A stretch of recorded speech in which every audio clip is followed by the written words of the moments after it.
How are we doing, everybody? This is Let's Be Real with Brad. Before I review the next film, Wonder Woman 1984, next week on Christmas Day, I wanted to talk about the first film, Wonder Woman. Before we dive into this review, hit the like button and subscribe to the channel if you haven't already, as it means the world to me. You are liking my videos and being subscribed to the channel. You guys are the best. Wonder Woman is a 2017 superhero film based on the DC Comics character. It is the fourth installment in the DC Extended Universe, known as the DCEU. The film is directed by Patty Jenkins and stars Gal Gadot in the title role. It is the second live-action theatrical film featuring Wonder Woman following her debut in 2016's Batman v Superman: Dawn of Justice. I have a very controversial opinion of this film that I know many people won't like, so please hear me out, hear all my points, and say what you disagree with in the comments, because to be honest, I didn't like this movie. Honestly, I think it is a bad movie, to say the least. What is so interesting about this is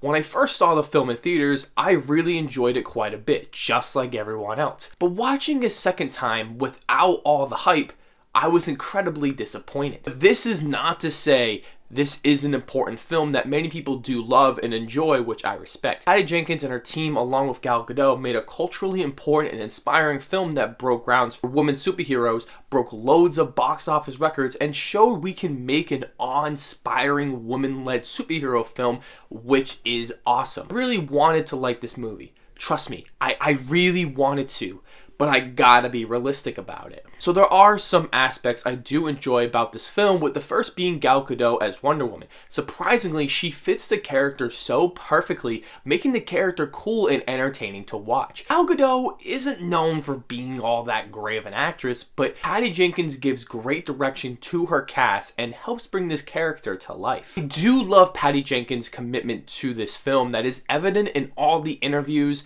ads, and behind the scene featurettes, in which you can tell she put her heart and soul into this film, which is awesome to see. You can tell she wanted to make the movie she wanted to see by being committed to detail and making sure it was the best film she could create. She is a passionate director and great for the film industry. I do have a lot of complaints about her directing style later in the video. The relationship between Steve Trevor and Diana is what I think is the best aspect of this film, which is very surprising because this is usually the worst aspect to many superhero films, as relationships tend to feel forced and unnecessary. This time around, the relationship was genuine and real, with extremely cute and lighthearted as well as hilarious scenes. Most of this movie has tons of scenes with them in it, which kept the film watchable and tons of fun. Chris Pine is also very good in the film. He's probably the best actor in the whole film besides Gal Gadot. This film does get better as it goes along, with the middle section of the film being the most enjoyable aspect. The action gets better as the movie continues up until the third act. This is what made me excited. I think the story is also decent, combining the Thor and Captain America stories from those respective films with this fish out of water story, which is very interesting because Steve Trevor plays that in mostly the first act, and then Diana takes over later, which makes for a fun and interesting dynamic. Plenty of silly and goofy scenes that are tied to this that I found it very enjoyable. Makeup and costume design are also very impressive and look great throughout. All the costumes feel so authentic to their time period, along with fantastic designs for the Amazonian women. It feels unique and perfect for their culture and people. Production design looks great and very authentic to its time period in 1918, which is impressive. All the sets look so fantastic, and this is evident on the behind the scenes extras on the Blu-ray, talking about all these great aspects and how they were able to accomplish them. I also enjoyed the Wonder Woman theme music that I think is super badass. It doesn't fit with the time frame it's set in, but still sounds amazing, and I always think of her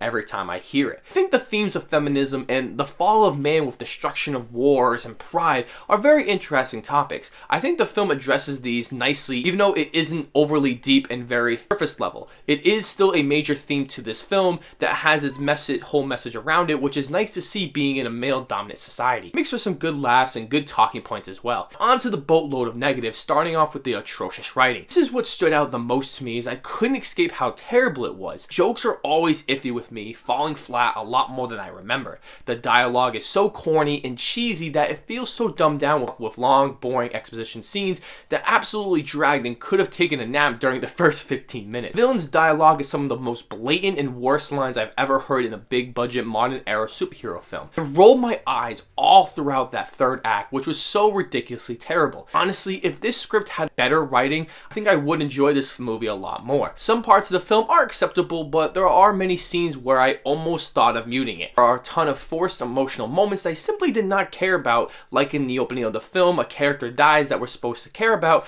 and I just laughed because of how poor this scene was executed. Visual effects are simply terrible. Pretty much almost all the DCU films have this problem, besides Shazam and sections of Aquaman. It was so painfully distracting that almost all the action sequences were just in a room full of green screens that didn't look remotely believable. The third act CGI is god awful. That looks so horrendously bad with terrible lighting and horrific color palette that was so distracting. The film has a tons of slow motion scenes I simply could not stand. I don't mind if they are done, but it was so overused with every action sequence having it felt like an early 2000s movie, which this film is not. It tries to think it's so cool and awesome when it does this, and I think it is so distracting. Cinematography is not so great either, as I know what they were going for, having the real world look so dark and disgusting, having somewhat of a yellowish and gray tint throughout it, which the colors are excellent and work nicely all throughout, but cinematography was so distracting at many points that it pulled me out of the film at times. This could be due to having bad directing and having bad special effects around you,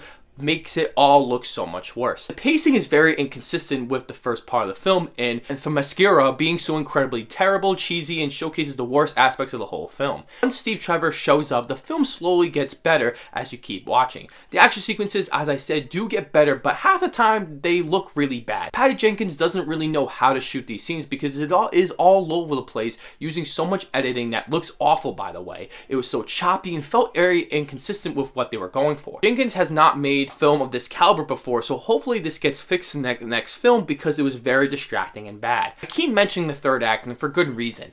It is awful in every sense. I enjoyed everything else up to this point. That was a solid, fun movie with many issues, but the third act felt like every other loud, obnoxious, and just insanely overly CGI action sequences where our main hero fights the bad guy, who we don't really care about all that much because both characters aren't deep characters that we truly care about. They replace this with almost anything besides our main hero fighting a random bad guy that isn't developed and feels forced in here to have a big fight.